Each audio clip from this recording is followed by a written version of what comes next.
Buenos días, ¿cómo están? ¿Bien? Bueno, qué lindo. Qué lindo poder abrir la palabra del Señor y poder meditar en ella, poder pensar en las cosas que el Señor nos habla a través de su palabra. Hoy vamos a seguir con el libro de los Hechos y nos toca un pasaje que es bastante breve y habitualmente es un pasaje que uno pasaría como rápidamente o de largo. ¿Por qué? Porque es un pasaje corto que está explicando simplemente la llegada de Pablo a Jerusalén y qué pasó hasta unos minutos antes de que pasara algo súper importante en la trama, ¿sí? Es como ese sándwich, ese espacio cortito. Y entonces uno, si hace una lectura muy rápida, es como que decís, ¿y de esto qué me deja? ¿Qué queda? Pero cuando conocemos el contexto, cuando entendemos bien todo lo que estaba pasando alrededor y todo lo que pasó muchísimos tiempos antes, cuando Dios dio la ley, empieza a surgir un montón de cosas, empiezan a surgir un montón de principios que nosotros podemos aplicar hasta nuestros días. Y para empezar, quiero como introducción mostrarles esta orquesta, ¿sí? Vamos a imaginar esta orquesta donde cada músico toca un instrumento diferente. El violinista, el percusionista, está el pianista, el flautista, cada uno con su estilo y con su sonido único. Y hay un director que va a manejar esto y que le va a dar armonía y sinfonía a todo lo que vamos a estar escuchando. Pero cada uno de esos músicos tiene dones y talentos en particular.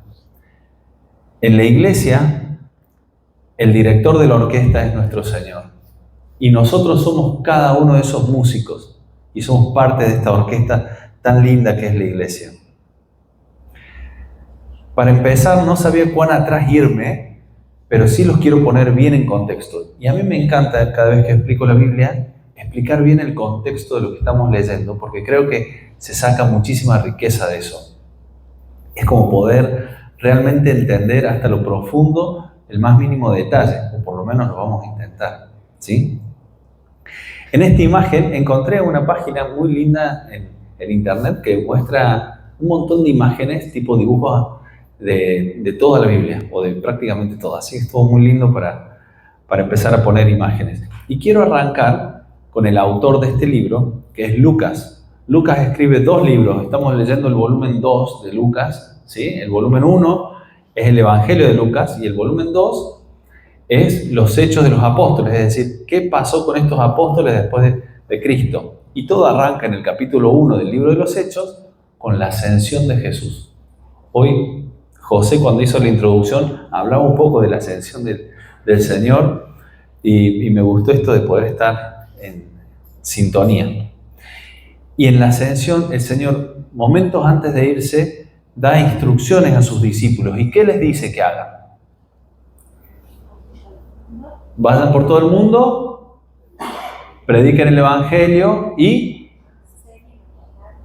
enseñen a guardar todas las cosas que yo les he mandado.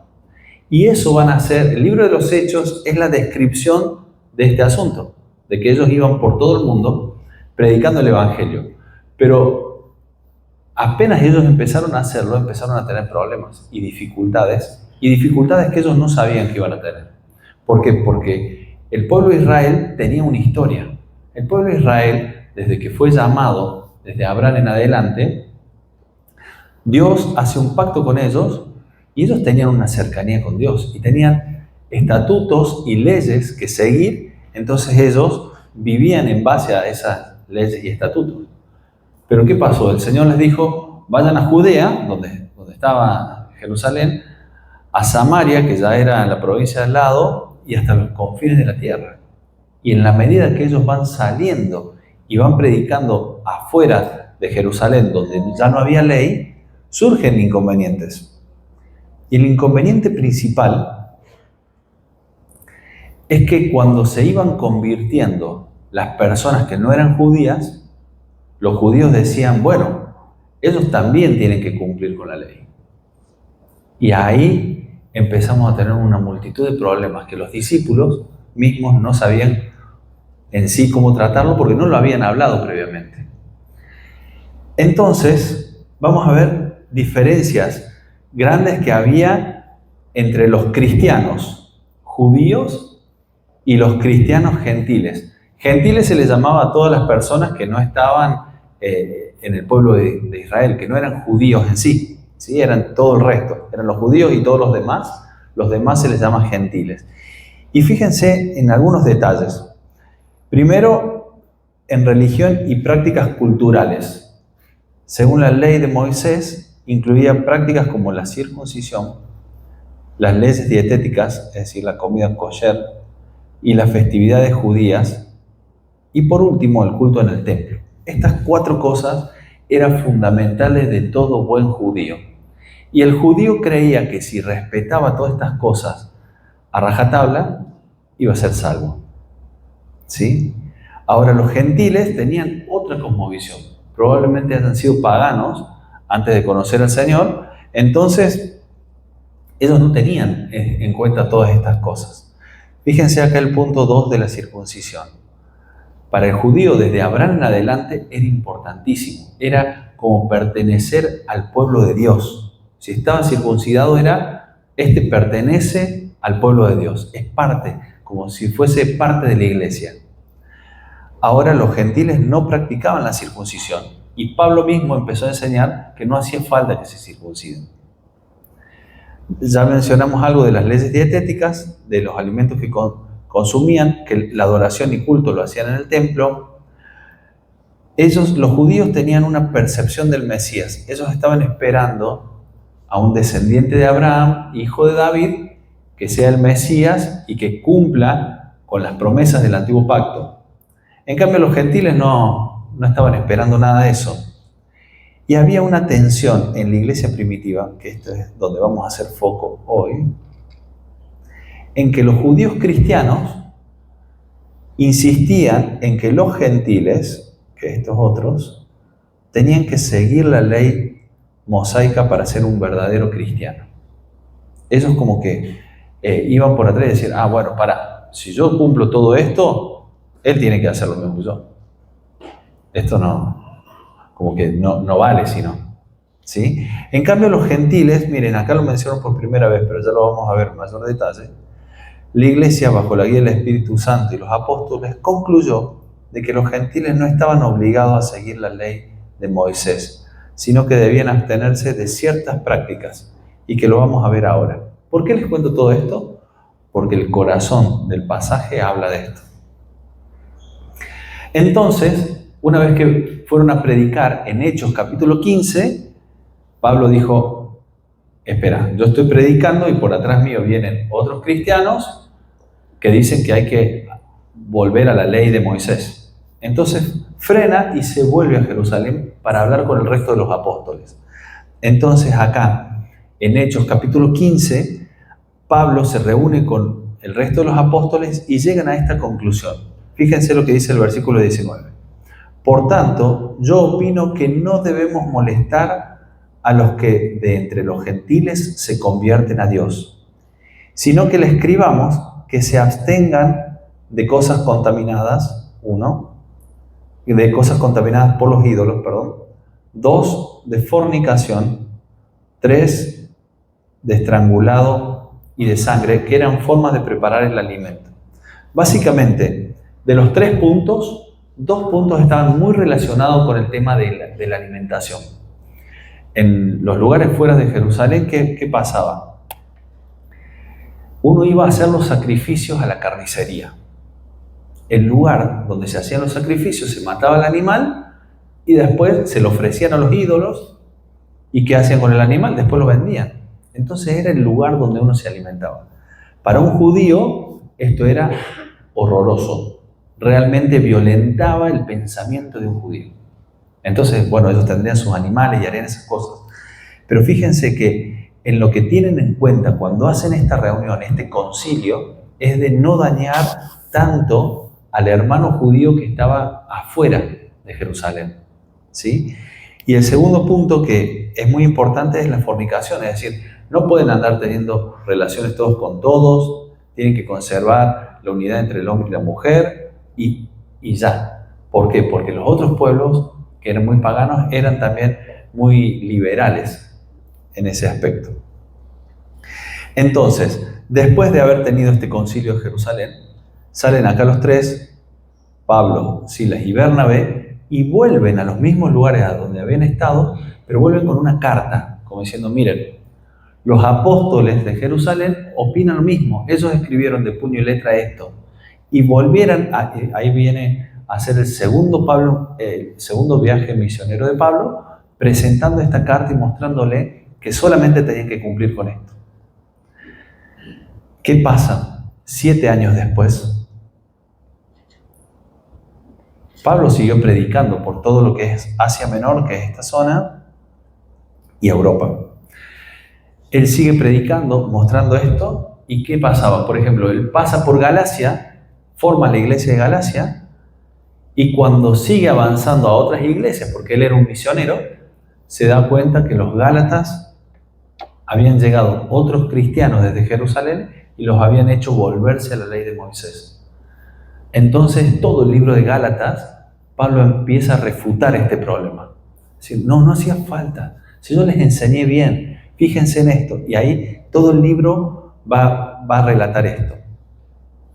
Y en Hechos 21, que nos empezó a explicar Manuel el domingo pasado, Pablo empieza a volver a Jerusalén. Él vuelve a Jerusalén porque se está guiando de una profecía que dio este hombre. ¿Se acuerdan que la semana pasada vimos que varias veces había profetas que lo frenaban a Pablo y le decían, si vas a Jerusalén te va a pasar esto? Si vas a Jerusalén, y ahí lo tenemos a Ágabo, que es este profeta, que le sacó el cinto a Pablo y se ató las manos y los pies y le dijo, el hombre que es dueño de este cinto va a ser atado de esta forma si va a Jerusalén. Ahora él tuvo convicción y coraje para ir igualmente, porque él tenía también otro anuncio de este mismo hombre. En el libro de los Hechos, en el capítulo 11, versículos del 27 al 30, este Ágabo profetiza de que iba a haber una gran hambruna en Jerusalén. En realidad la hambruna iba a ser por todo el mundo.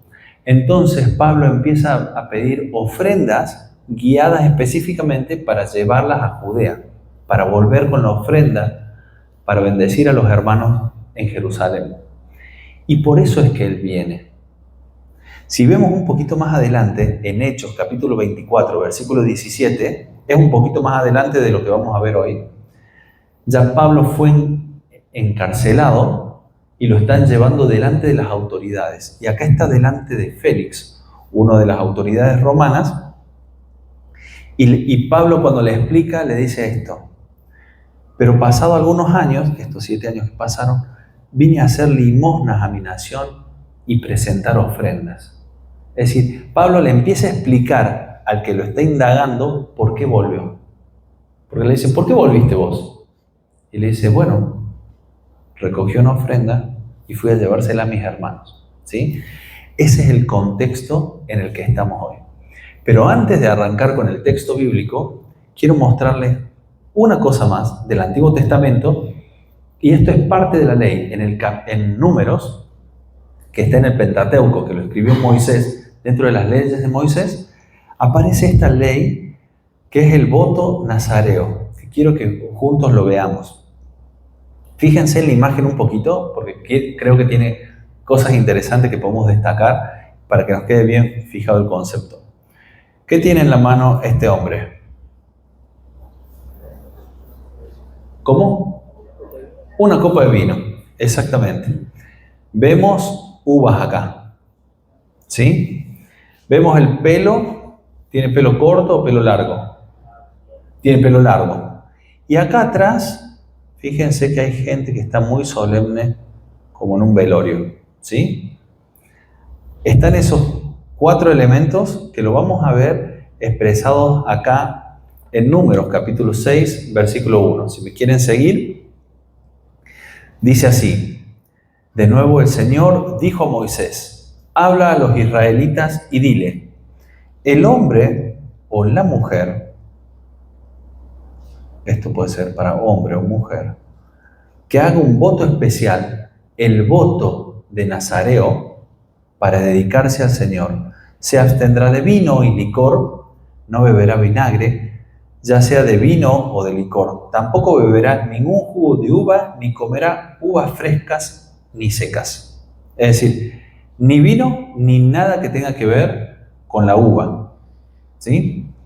Todos los días de su nazareato no comerá nada de lo que se hace de la vid, desde la semilla hasta la cáscara. Durante todos los días del voto de su nazareato, no pasará navaja sobre su cabeza. Será santo hasta que se cumplan los días por los cuales se apartó a sí mismo para el Señor. Se dejará crecer el cabello. ¿Sí? Entonces ahí vemos que podían ser hombres o mujeres que no consuman absolutamente nada de la uva, y como parte de este voto se iban a dejar crecer el cabello. Y esto era como una señal de estar apartado totalmente para Dios. Versículo 6. Durante los días de su nazareato para el Señor, no se acercará a persona muerta. No podían tener contacto con ninguna persona muerta, ni animales tampoco. Ni por su padre, ni por su madre, ni por su hermano, ni por su hermana. Se contaminará a causa de ellos cuando mueran, pues su nazareato para Dios está sobre su cabeza. Y más adelante, del versículo 8 hasta el 18, empieza a explicar qué iba a pasar si ellos tocaban a una persona muerta, ¿sí? Porque nada, podían estar en cualquier lugar y encontrarse y estar en contacto con alguien que había muerto y ya perdían este voto y tenían que hacer todo un proceso de purificación con los sacerdotes.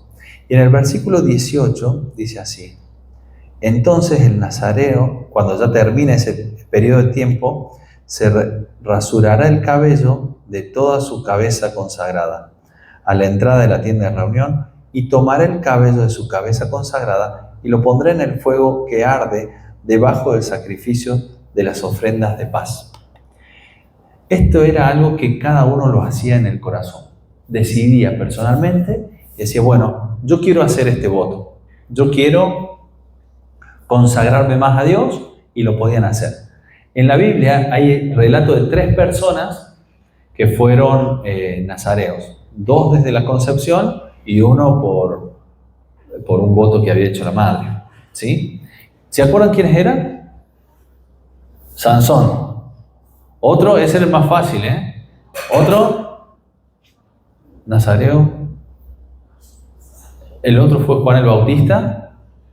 Y el tercero, allá al fondo, el tercero era Samuel, porque su mamá lo lleva al templo, ella no podía quedar embarazada y hace un voto ante Dios y le dice, lo voy a consagrar a vos si me das un hijo, y el Señor le dio un hijo y él vivió así. Perfecto, esto fue el contexto. Ahora sí, los invito a que abran sus Biblias en Hechos, capítulo 21, versículo 17.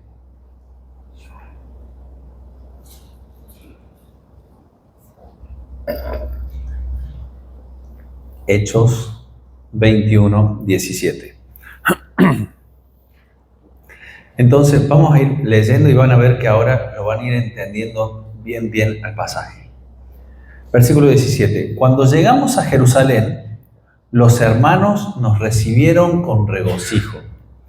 Esto me parece hermoso, cómo lo reciben a Pablo. Al día siguiente, Pablo fue con nosotros a ver a Jacobo. Jacobo es lo mismo que Santiago. Es Santiago y era el hermano de Jesús, ¿sí? Que estaba a cargo de la iglesia en Jerusalén. Y todos los ancianos estaban presentes.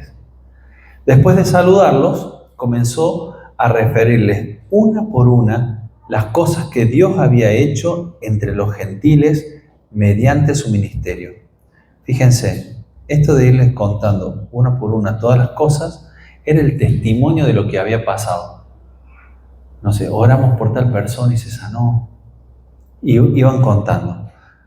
Ellos, cuando lo oyeron, glorificaban a Dios y le dijeron: hermano, ya ves cuántos miles hay entre los judíos que han creído, y todos son celosos de la ley. Ahí es el primer signo de alarma. Se les ha contado acerca de ti, que enseñas a todos los judíos entre los gentiles que se aparten de Moisés, diciéndole que no circunciden a sus hijos ni observen las tradiciones. Entonces, ¿qué es lo que se debe hacer? Porque sin duda la multitud se reunirá, pues oirán que has venido. Por tanto, haz esto que te decimos. Tenemos 4 hombres que han hecho un voto nazareo, ¿sí? Había 4 personas de ahí que se habían dejado el cabello largo, que estaban abstenidos, que era por una cuestión de santificación. Tómalos y purifícate junto con ellos y paga sus gastos para que se rasuren la cabeza. Así todos sabrán que no hay nada cierto en lo que se les ha dicho acerca de ti, sino que tú también vives ordenadamente guardando la ley. Pero en cuanto a los gentiles que han creído, nosotros les hemos escrito, esto es en referencia a Hechos capítulo 15, lo que les leí hace un ratito, habiendo decidido, fíjense, que deben abstenerse de todo lo que ha sido sacrificado a los ídolos, de sangre y de comer carne de animales estrangulados y de fornicación. ¿Se acuerdan de eso? Lo vimos recién. Entonces Pablo tomó consigo a los hombres y al día siguiente, purificándose junto con ellos, fue al templo, notificando de la terminación de los días de purificación hasta que el sacrificio se ofreciera por cada uno de ellos. ¿Sí? Bien, hasta acá es el pasaje que nosotros vamos a leer. Y ahora lo vamos a ir desmenuzando de a poquito. Fíjense el punto número 1, en el versículo 17 dice: cuando llegamos a Jerusalén, los hermanos nos recibieron con regocijo. Y esto es la importancia de tener una comunidad de amor, una comunidad que nos recibe bien, ¿sí? ¿Hay gente que hoy nos visita por primera vez o somos todos de la casa? Me parece que todos ya alguna vez antes nos habíamos visto. Pero qué lindo es cuando te reciben bien, ¿sí? Qué lindo es cuando te reciben con alegría, te dan un abrazo, se alegran porque hayas venido, te tienen presente. Es hermoso, eso nos hace bien. Y me gusta esta frase que dice: la iglesia no es solo un lugar de reunión, sino un hogar donde nos apoyamos mutuamente.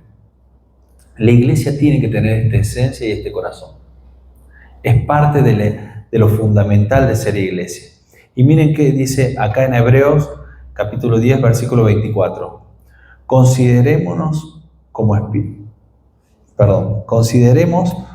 estimularnos unos a otros al amor y a las buenas obras, no dejando de congregarnos, como algunos tienen por costumbre, sino exhortándonos unos a otros, y mucho más al ver que el día se acerca. Esto es parte de lo que tiene que hacer la iglesia, es animarnos unos a otros, animarnos a estar juntos, a venir, a congregarse, a participar. Esto es muy importante. Y hacerlo con amor, miren, fíjense, con amor, y que esto nos estimule a hacer buenas obras. Y en la enseñanza práctica de lo que nosotros podemos bajar es que busquemos ser intencionales en la construcción de vínculos, de relaciones dentro de la congregación. Es decir, uno puede juntarse con mucha gente, pero nuestro tiempo no es infinito. Entonces, aprovechemos para conocernos más entre nosotros. Somos una comunidad que nos apoyamos y nos amamos. Bueno, estrechemos aún más los lazos de amistad y de hermandad.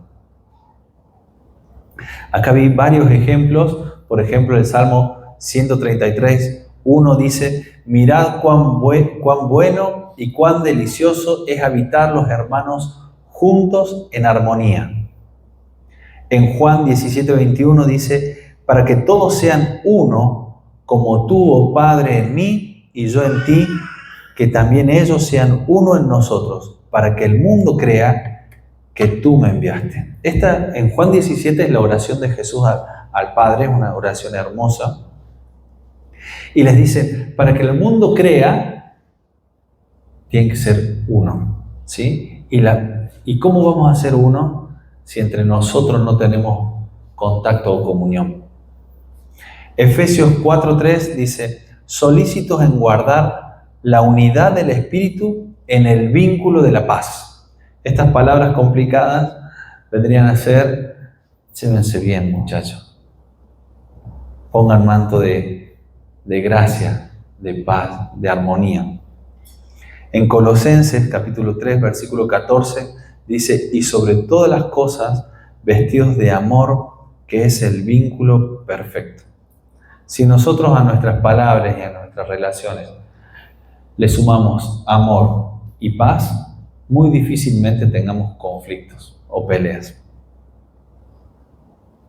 Punto 2, en el versículo 19.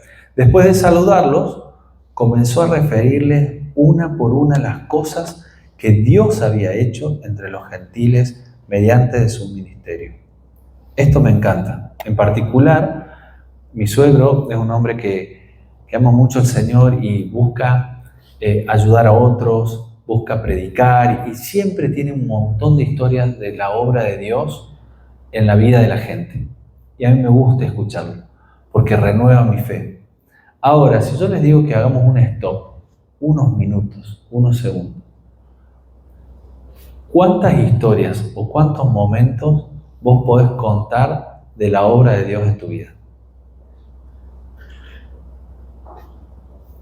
¿Te ha pasado? ¿Podrías contar una historia? ¿Sí? ¿2? ¿3 veces? El hecho de recordar las veces en que Dios ha estado con nosotros y que nos ha ayudado en el transcurso de nuestra vida, nos hacen tener fe y confianza de que ese mismo Dios que nos sacó de la necesidad o del problema o de la situación en ese momento, es el mismo Dios que está hoy acá con nosotros. Y esa palabra de fe y esperanza que nosotros tenemos que recordar de lo que Dios hizo con nosotros, es hermoso cuando lo compartimos. Porque el que nos escucha también puede tomar fe y esperanza. Y está perfecto que nosotros sepamos todo lo de la Biblia, todo lo que la Biblia nos cuenta de cómo Dios ya obró en el pasado. Pero si nos ponemos la mano en el corazón y nos ponemos a pensar, ¿cuántas cosas tenemos nosotros para contar de la obra de Dios en nuestras vidas? ¿Sí? El testimonio de los milagros y la obra de Dios en la vida del creyente es una fuente poderosa de fortaleza y de ánimo. No te lo calles, contalo. Esta es la enseñanza práctica, el ser intencional cuando compartimos con otros, de contar nuestro testimonio, de lo que Dios ha hecho en nuestra vida. En la Biblia, versículos un montón de las veces que se contaban estas situaciones. Fíjense acá, Hechos capítulo 14 y Hechos capítulo 15, básicamente son muy similares porque es Pablo con Bernabé contándole a los hermanos toda la obra de Dios. Dicen, predicamos y pasa esto, y los hermanos les pasa tal otra cosa, y les iban contando, y todo el pueblo de Jerusalén se alegraba. Esto es similar a lo que está pasando acá en Hechos 21. Fíjense en Apocalipsis 12, versículo 11, dice, y ellos le han vencido por medio de la sangre del Cordero y de la palabra del testimonio de ellos, y menospreciaron su vida hasta la muerte. Este cuadro es una pequeña foto en el cielo, donde se ve a las personas, a los cristianos que estaban ahí, que habían estado, digamos, que habían llegado al cielo por su fe en Cristo y ellos habían dado testimonio del Señor. Y miren este salmo que es hermoso. Salmo 66, versículo 14. Venid todos los que teméis a Dios y contaré lo que ha hecho a mi alma. Y esto es lo que yo les decía hace un ratito. De poder contar las cosas que Dios ha hecho conmigo. ¿Sí? Vengan, yo les voy a contar lo que Dios hizo conmigo. Y quizás si empiezo a poner ejemplos de lo que Dios ha hecho conmigo, la reunión terminaría quizás el próximo domingo a la tarde. Punto 3. Acá empiezan algunos de los problemas, en el versículo 20. Cuando ellos lo oyeron, pasaron dos cosas. Primero, glorificaban a Dios porque estaban felices de la obra de Dios en otro lugar. Pero segundo, le dieron un consejo. Fíjense que Pablo era un misionero. Había salido a predicar, vuelve a la iglesia y le cuenta a los hermanos lo que había estado pasando allá. Los hermanos se ponen contentos, pero ahí nomás le dan un consejo. Fíjense cuál es el consejo. Hermano, ya ves cuántos miles hay entre los judíos que han creído y todos son celosos de la ley. ¿Por qué eran celosos de la ley? Porque eran judíos. Es lo que aprendieron ellos desde que son niños. Esto no pueden comer, esto no tienen que hacer. Y para ellos, gran parte de la concepción de ser un buen hijo de Dios era cumplir con esos mandatos. Ahora ellos habían entendido que la forma de llegar a Cristo era por medio de la fe. Pero ellos tenían esa idiosincrasia por detrás. Y Pablo, por más de que él sabía que no era necesario cumplir la ley para llegar a Dios, habla en Gálatas. ¿Se acuerdan del libro de los Gálatas que se lo mencioné hace un ratito? Que era ese lugar que habían venido los judíos y que querían imponer de nuevo la ley. Él, escribiéndole a los Gálatas, dice: no hay judío ni griego, no hay esclavo ni libre, no hay hombre ni mujer, porque todos son uno en Cristo Jesús. Y si ustedes son de Cristo, entonces son descendencia de Abraham, herederos según la promesa. Aquel punto, la clave, es que si sos de Cristo, ya no te hace falta cumplir estas cosas de la ley. Si sos de Cristo, ya sos de la descendencia de Abraham, porque la descendencia de Abraham, el judío pensaba que era una cuestión meramente genealógica. Era, listo, mi hijo y mi hijo y mi hijo. Pero en realidad, Abraham no es el padre de los judíos. Abraham es el padre de la fe. Y por eso nosotros podemos ser descendientes de Abraham. Obviamente, Abraham sí fue el padre de los judíos también. Pero lo que implica acá es que era el padre de la fe. Y me gusta mucho el corazón de Pablo. Fíjense acá en Romanos capítulo 14, cómo él empieza a explicar. Yo lo voy a leer desde el 14 en adelante, Romanos 14, 14. Yo sé y estoy convencido en el Señor Jesús de que nada es inmundo en sí mismo, pero para el que estima que algo es inmundo, para él lo es. Pero si por causa de tu comida tu hermano se entristece, ya no andas conforme al amor. No destruyas con tu comida a aquel por quien Cristo murió. ¿Sí? Fíjense lo que está llamando la atención acá de Pablo. Es, si a tu hermano esto le hace mal, si tenemos una persona entre nosotros que esté luchando con el alcohol, por ejemplo, ¿sí? Que haya sido alcohólico y está intentando salir del alcoholismo. Nosotros, si no tenemos problemas con eso y viene a comer, ¿para qué vamos a poner una botella de vino en la mesa? Para vos no es pecado, pero para él sí. Entonces, en estas cosas prácticas, uno puede mostrar el amor, ¿sí?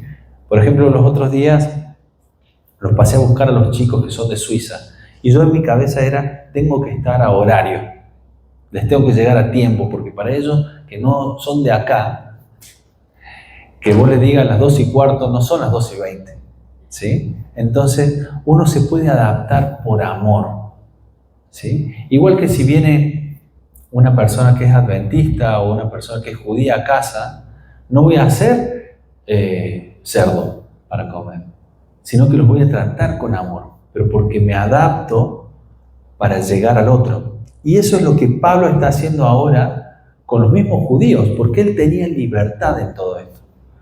Pero Pablo dice, bueno, si la forma para que ellos vean que yo soy parte del pueblo es que haga un voto, yo lo voy a hacer al voto. Y ahora más adelante lo explica. Acá en la enseñanza práctica creo que es importante que uno sea respetuoso y considerado con los demás y tratarlos con amor y con gracia y ser flexibles si es para que el otro se sienta cómodo. Obviamente esto tiene un límite y tenemos los negociables y los no negociables, ¿sí? Digamos, no es que vamos a ser flexibles con absolutamente todo, pero si es algo que no nos afecta, como el alimento, la bebida o algunas otras cosas, yo creo que uno puede ser flexible en eso. Punto número 4, ya estamos terminando. Versículo 26. Entonces Pablo tomó consigo a los hombres y al día siguiente, purificándose junto con ellos, fue al templo, notificando de la terminación de los días de purificación hasta que el sacrificio se ofreciera por cada uno de ellos. Es decir, Pablo cumplió la ley. Y me gusta mucho el ejemplo de Pablo porque Pablo también lo había hecho con Timoteo. En un momento, Pablo escoge a Timoteo para que lo ayude a ir a predicar a distintos lugares. ¿Y a dónde iba Pablo cuando llegaba a una nueva provincia o un nuevo lugar? ¿Se acuerdan? A la sinagoga, exacto. Llegaba el sábado, veía dónde había una sinagoga abierta y entraba. Y Timoteo era gentil, no estaba circuncidado. Entonces, a Timoteo sí lo hizo circuncidar. Entonces uno dice, pero Pablo, ¿por qué a Timoteo sí lo circuncidás cuando decís que no es importante que hagan esto? Pero él lo hace por amor a los hermanos a los que le iba a predicar, para que no haya ese tipo de conflicto entre ellos. Entonces dice, bueno, cumplí con esto, para que el resto esté cómodo. Y ahora a Pablo le toca hacer lo mismo a él.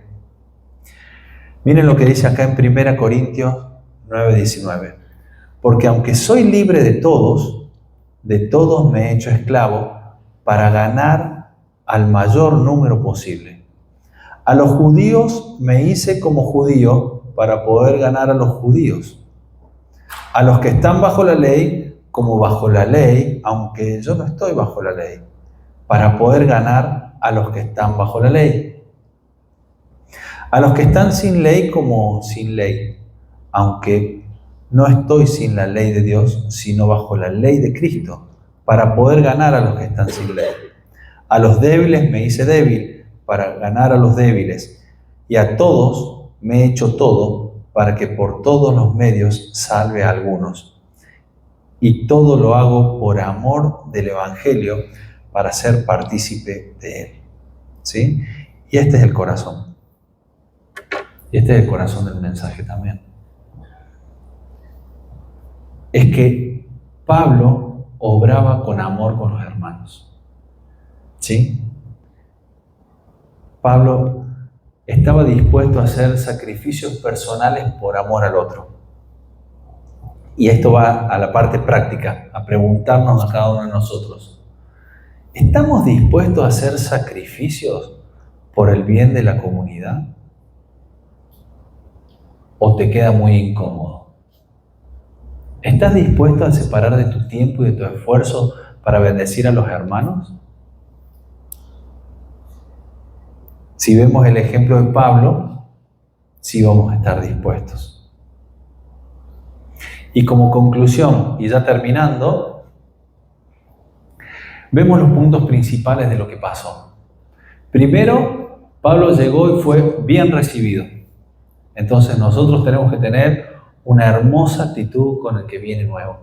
El que abre las puertas y llega acá, llega quizás con necesidades, con dolor, y viene con una necesidad fundamental, que es una necesidad de Dios, de nuestro Señor. Entonces nosotros que somos sus hermanos, lo vamos a recibir y lo vamos a abrazar como corresponde. ¿Sí? Segundo, era contar nuestro testimonio. El hablar y el expresar las cosas hermosas que Dios ha hecho con nosotros. El tercero es el poder resolver nuestros conflictos con amor, teniendo paciencia, ¿se acuerdan? Paz y amor unos con otros. Y el cuarto es el poder quizás ceder en algunas cosas a nuestro propio interés por amor al hermano. Y con esto, y viendo la orquesta de nuevo, es que el Señor nos ha dado a cada uno de nosotros dones y talentos. Y cada uno de esos dones y talentos son importantes. No importa si venís hace poquito, si venís hace mucho, si tenés un conocimiento teológico impresionante o si recién estás aprendiendo del Señor. Dios quiere escuchar esa sinfonía que es que los hermanos estén juntos en armonía. ¿Sí? Todos somos importantes, cada uno de nosotros. Así que no se desanimen, usen sus dones y talentos para predicar el Evangelio. Si sabes muchísimo o lo poquito que sepas, pero comunicarlo a otros, ¿sí? Que es parte de lo que el Señor nos pidió que hagamos. ¿Oramos? Señor, te damos gracias por tu palabra. Te doy gracias, Señor, porque hasta un pedazo tan corto de tu palabra es tan rico en conceptos y nos enseñas, Señor. Ayúdanos a ser una congregación que ama a los demás, que recibe con amor a todas las personas, Señor. Ayúdanos a resolver nuestros conflictos, Señor, con paz y amor, velando por los demás. Ayúdanos, Señor, a tomar el ejemplo de Pablo y poder seguir adelante cediendo quizás a nuestros propios intereses por amor a los otros.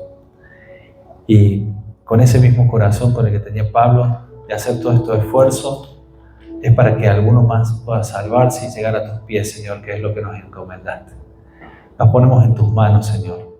Te alabamos, te bendecimos en esta mañana, te agradecemos por tu palabra en el nombre de Jesús.